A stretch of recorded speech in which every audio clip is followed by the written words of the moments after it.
Hello and welcome back to my channel where I'm going to be doing another ranked video here today. And boy is it a tough one because I'm going to be ranking all of the films in the Wizarding world. Yes, all Harry Potter's and Fantastic Beasts films are up today, which is a very, isolated ranking within the franchise. Quick background, I really love this franchise. It's one of my favorites. It was probably the first series that I ever got into, and to be honest, I think Harry Potter and the Deathly Hallows Part 2 was probably the first movie that I ever really got excited about to see. It kind of ignited my excitement for film. I loved watching the movies with my dad when I was 8 years old, which is crazy.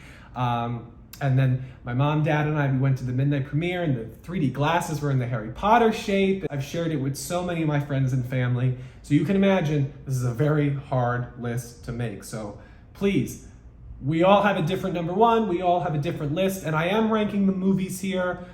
My ranking on the books are very different. But please let me know in the comments, how do you rank the Wizarding World movies? Which ones do you like? Which ones do you have issues with? Please let me know as calmly as you can. Did you put your name into the goblet of fire, Harry? Dumbledore asked calmly. Harry! I protest! Harry, did you put your name in the goblet of fire? No, sir. So at number 10 for me is Fantastic Beasts: The Secrets of Dumbledore. For me, this film is very dour, very long, and meaningless when all is said and done. The story that they're telling isn't justified in any of the actions they make within the narrative. A lot is wasted in the film, and I truly believe that nobody really cares about the story that they're making. And I think apathy, in any form, but especially in filmmaking, is one of the greatest curses to a good story. If you don't care about the story you're telling, then why are you asking people to spend money and to spend time to watch said story? So by far and away, I think there really isn't anything that I think works about the movie. There are brief glimpses of some moments of levity and charm that you can sense, oh, go with that, run with that, but the movie never does. And so for me, it is by far and away my least favorite film in the Wizarding world. I think any of the other movies I could rewatch and be fine rewatching. This one, I have friends who want to go see the movie, and I kind of don't want to go back. That's where we're at. And if we're at that place with a Wizarding World movie, we definitely got some problems. And number 9 is Fantastic Beasts: The Crimes of Grindelwald, which this movie is just too overstuffed.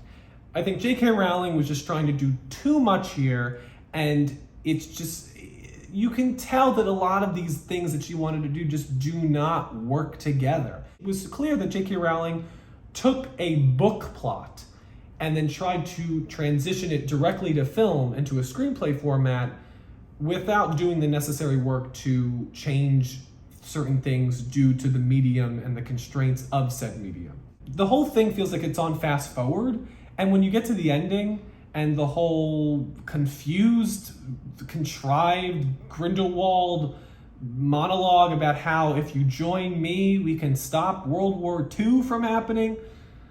Yeah, we could see the cracks. Oh boy, could we see the cracks. Then at number 8 is Fantastic Beasts and Where to Find Them. I think you sense the pattern.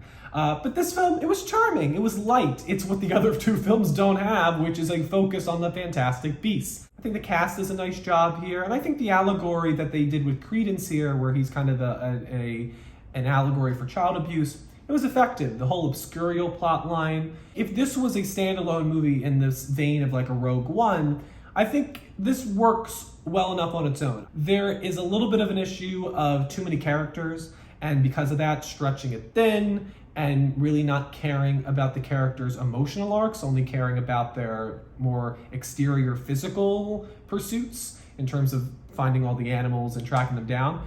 But I think had the conceit of this movie been only one adventure and we're not setting up 4 sequels, then maybe some of those characters would have come down and we could have had a more focused spin-off standalone adventure. All right, now our job gets difficult. Here we go. Number 7, Harry Potter and the Chamber of Secrets. This film is last for me in terms of the original series because I think it was the one that was the most in cruise control. It's the one that didn't bring its own personal flavor. I think Chris Columbus was just doing what he did effectively in Sorcerer's Stone, or Philosopher's Stone, depending on where you're from. I'm from the States, so it's Sorcerer's Stone for me. But I think he was just doing what he did well with Sorcerer's Stone again. Like, he didn't bring that ingenuity, he didn't bring that vibrancy that all of the other movies have. And it's also the longest Harry Potter movie, and it's the second shortest book. And even what they have, it's a lot of plot and exposition. It doesn't really go into, I think, as much as it should, into a lot of the personal journeys. Like, what I love about the book of Chamber of Secrets is it really expands how Harry feels within the politics of the wizarding world. But in the movie, I just think Columbus just had a tough time wrapping his arms over everything, and a lot of it feels very contrived. Also, it's the one that I think has the least amount of Hermione because she gets petrified and she kind of just skips the whole third act, and for that reason, it's at the bottom of the list. But that being said, it's still charming, it's still when they were young and kiddie, and there's an innocence to these movies, while also having a darkness to them. The Basilisk design is incredible and still terrifies me to this day. It's really effective, especially when Harry's up against the grate and he throws the rock. I mean, it's so cool. And I think Kenneth Branagh as Gilderoy Lockhart was just perfect casting, and it still is a lot of fun. But again, I think the other movies offer more and more originality. The number 6 is Harry Potter and the Goblet of Fire, which I know is a kind of unpopular opinion. I think a lot of people love this movie a lot more and put it higher on their list. I still love the movie, but I think it's clear that Mike Newell, who is the director, he only directed this film, it's clear that he really didn't get a sense of what makes Harry Potter work.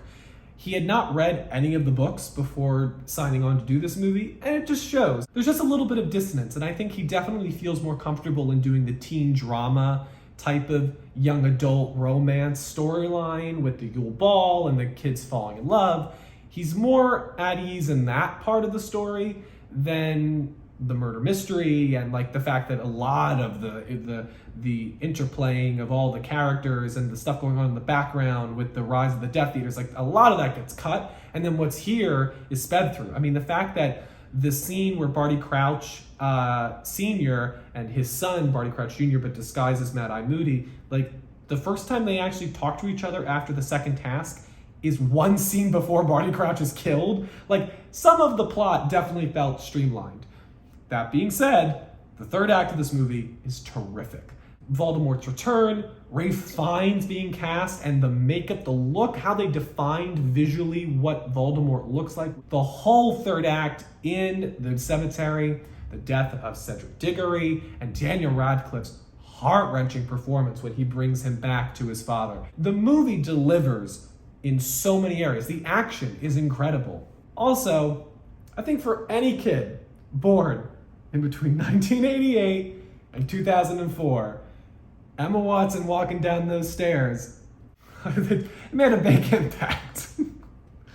The number 5 is Harry Potter and the Order of the Phoenix. Now, with his first foray into the wizarding world, I think David Yates does a nice job of getting his arms around the behemoth that is the 890 pages of Harry Potter and the Order of the Phoenix. And he does a nice job of knowing what to heighten. What is the true core of this story? And he elevates those elements. The dynamic between Sirius and Harry. Really nicely done here, especially given, I think, Radcliffe and Oldman's really nice performances. You really feel his loss at the end of the film and what that means for Harry. And just Daniel Radcliffe screams at the end. It's so heartbreaking. Helena Bonham Carter as Bellatrix Lestrange getting introduced here, so good. And as far as villains go, Ralph Fiennes gets a great boss battle with Michael Gambon's Dumbledore here. Just that fight at the Ministry is so cool. Probably the peak of the spectacle of a wizard duel on film.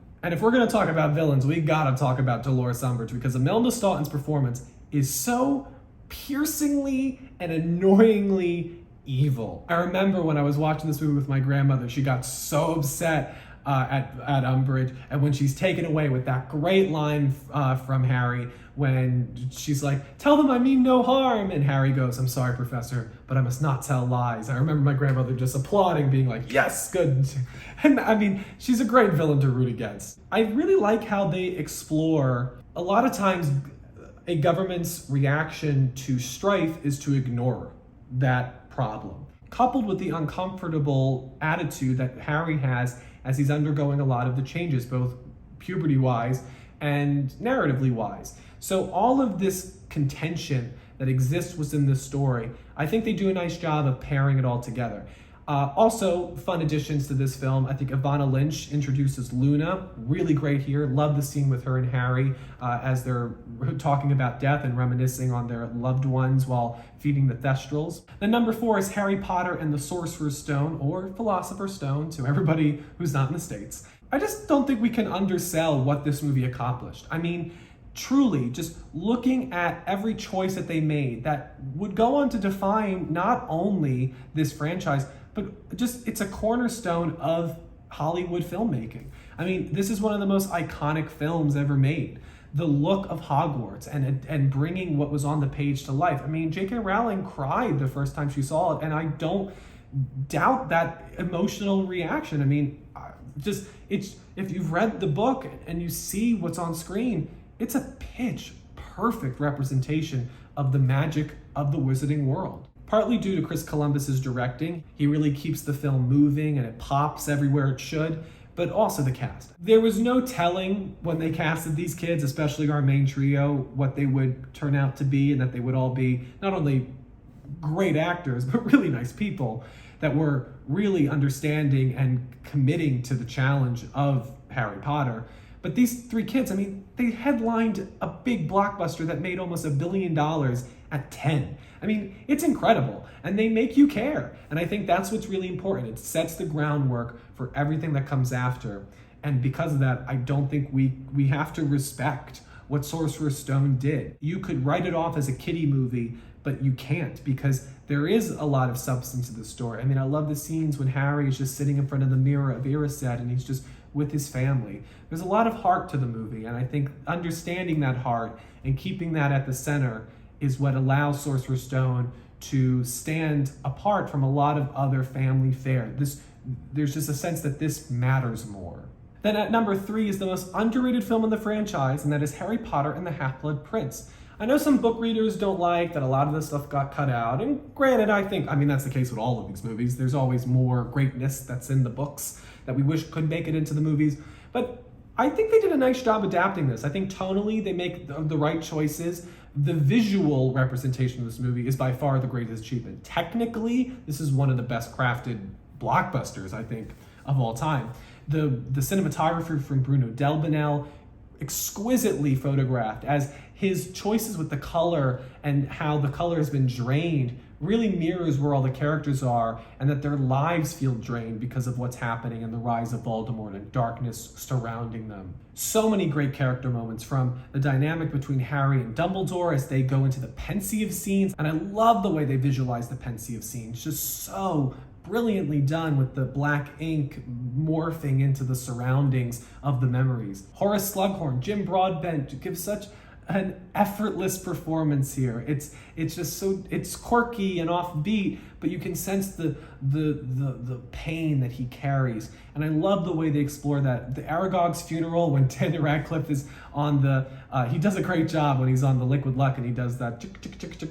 It's really fun. But then he gives that great monologue where he tells Slughorn, you know, be brave, Professor, be brave like my mother. Great stuff there. A lot of the fun romantic stuff. I mean, the scene with Harry and Hermione on the steps it's one of my favorites. A lot of the comedic bits with Ron, and like when he gets poisoned with the love potion from Romilda Vane. And then the ending. I mean, Tom Felton, the absolute terror that he feels from having to take these steps because he's coerced into becoming a Death Eater is so great when he's pointing the wand at Dumbledore and he says, I have to do this. Like, it's so good. And then the death of Dumbledore. Snape killing Dumbledore. It's such a shocking moment. The reveal that he's the Half-Blood Prince. Just the whole third act, it's just riveting, and just you feel the whole world coming apart. You really feel that we lost. And then the scene when everybody just puts up their wands to keep the hope alive and just show that we will not allow Dumbledore to be remembered in anything but hope and light, and the lightness takes away the dark mark in the sky. It's a really touching film, and I think HalfBlood Prince understands the emotional arc of the characters in this installment, and that's why I think it works so well. The number 2 is Harry Potter and the Prisoner of Azkaban. Alfonso Cuarón does an extraordinary job establishing the visual framework that would define the films going forward. He does so many things that established what Harry Potter would be going forward. These weren't kiddie movies. These were films to take seriously because he took it seriously. This is not a Voldemort-centric story, and it should feel out of place, but it doesn't because the character development, learning more about Harry, and Sirius, and Ron, and Hermione, and Remus Lupin, and his dynamic with Harry is so good here, and Snape. It's also a really great time travel movie. As a fan of time travel, and I think the Time Turner sequence is done much better in the movie than in the book. I mean, I think time travel lends itself more to film than literature, but they allow the story to breathe. This is true in the book too, where the first 2 movies and books feel like very plot-centric, where we have to get from point A to point B to point C, and we only have limited time. This film has the chance to ruminate. It has the chance to allow an introspection into who these people really are and the choices that they're making. Everybody involved just really got it. They understood what Harry Potter was, and on its own, it's a great meditation on not being defined and afraid of your own fears. The number 1 is Harry Potter and the Deathly Hallows. I know I'm cheating, but you know what? It was one book. They shot it in one production. In fact, the last scene ever filmed for a Harry Potter film was a part 1 scene. It was the scene when they're running away from Yaxley in the Ministry of Magic. So, you know what? It's one story. It's my favorite book, so I can't separate them. I love them so much. They tell one story. So you know what? Sue me. Complain in the comments. This is my list, and I'm putting Deathly Hallows as one 4-hour epic as my number 1. Everything about this movie just is not only works, but it's the perfect choice. I love that at the high climax of this story, everything stops, and our main trio is able to reflect on the lives they lived that led them to this moment, to really process everything that they did, all the choices that they made, the journeys that they have taken independently and together.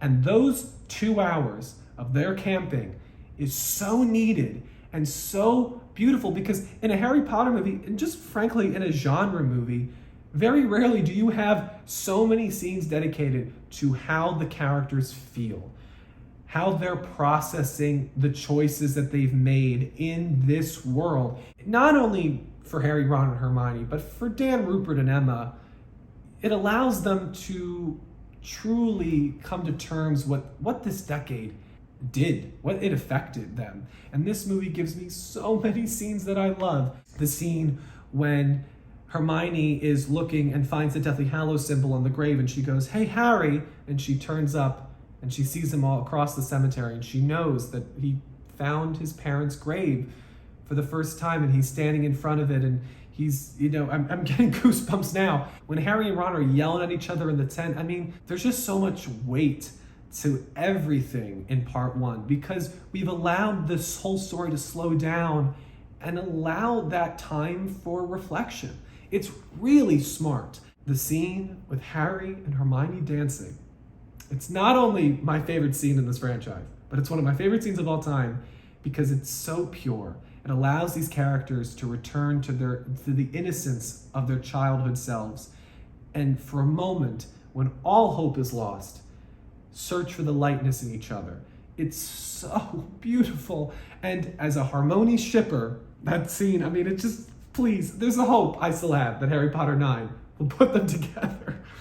But, regardless, I love that scene. The cinematography is great here with all the different vistas and the locations that they go to hide in. I love the animation style in telling the story of the 3 brothers. I would see a whole movie with that animation style. And I think what's true about the entire Deathly Hallows is that even though it's a very dark movie, I mean, the part when Hermione's getting tortured with Bellatrix, etching out mud blood, I mean, and I think she does it with her teeth, right? It's just like, oh my God. I remember as a young kid who had a crush on Emma Watson, that scene was like, affected me. There's so much darkness and despair in this, but yet it's still enjoyable, and because they found great moments to keep the lightness and keep the joy and the optimism. And we definitely see that in part 2, where there's a lot of really fun moments of levity and comedy. They don't feel out of place. They feel like they should be there. I mean, the scene when McGonagall goes, "I always wanted to use that spell." I mean,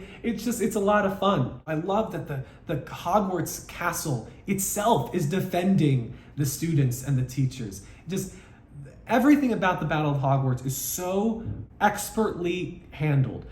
I love when Harry, Ron, and Hermione are running through the courtyard and they're seeing all of the carnage, and like the fact that, you know, they run by and, oh no, Lavender's dead. They just passed Lavender's corpse. Or, you know, Fred and Remus and Tonks, and they die off camera. It just feels real, because it doesn't feel like everybody's getting their last hero shot or their last moment. Like, we see the battle as Harry does. He's not there for all these moments, so why should we be externally with the camera? Again, there's a real weight to everything that happens in this final chapter, and Yates and company just have complete confidence in what they're doing here. They don't try to bring attention to themselves. They don't try to pat themselves on the back at every step. This isn't a victory lap. They know they still have a part of the story to deliver, a major part of the story, and they just make perfect choice after perfect choice after perfect choice. The scene with the Resurrection Stone and Harry being surrounded by his family, just,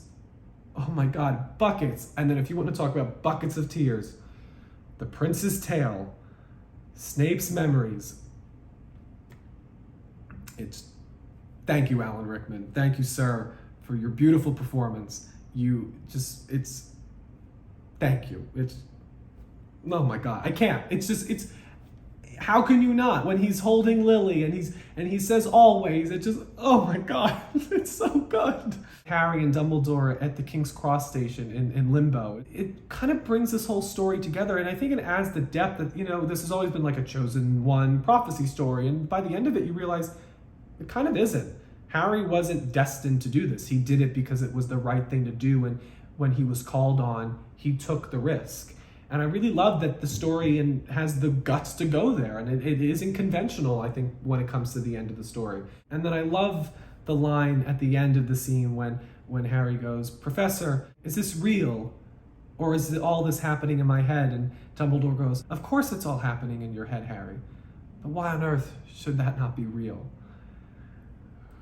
Oh my God, there's so many quotes like that are just like, thank you, J.K. Rowling. I know you're a terrible person now, but thank you. And then when Narcissa Malfoy goes over to find out if Draco's okay, and she asks, "Is Draco okay?" And Harry nods, and she stands and she says, "Dad, I mean, Helen McCrory, rest in peace." What a beautiful moment that is. And by the way, speaking of Draco, when they're trying to go save Draco in the Room of Requirement, and Ron goes, "If we die for them, Harry, I'm gonna kill you." I mean, this movie has so many, it's one of those quotable movies ever for me. There's so many lines that just are in here and will forever be in there. And then Hagrid holding Harry, and Neville's speech, and just the final battle, which I actually like that it's just them, Voldemort and Harry, fighting together. I know a lot of people were like, it should be in the book where they're surrounded by everybody. I actually like that it's the two of them, because it's always going to be the two of them.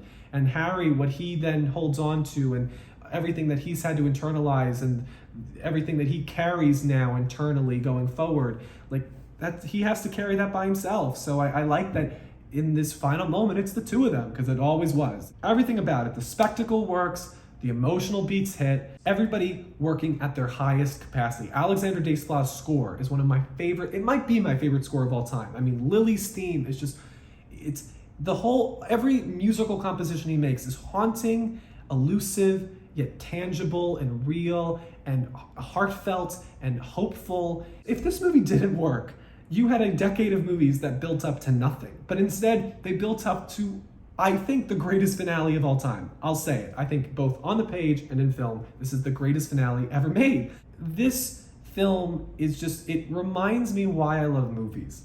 I just remember sitting in that theater, and for the first time, I think I truly felt what movies could be. A lot has been said about J.K. Rowling now, but you know, Harry Potter doesn't belong to her. It belongs to all of us who have those moments where we are impacted because of the story of Harry, of Hermione, of Snape, and Dumbledore, and Ron, and everybody.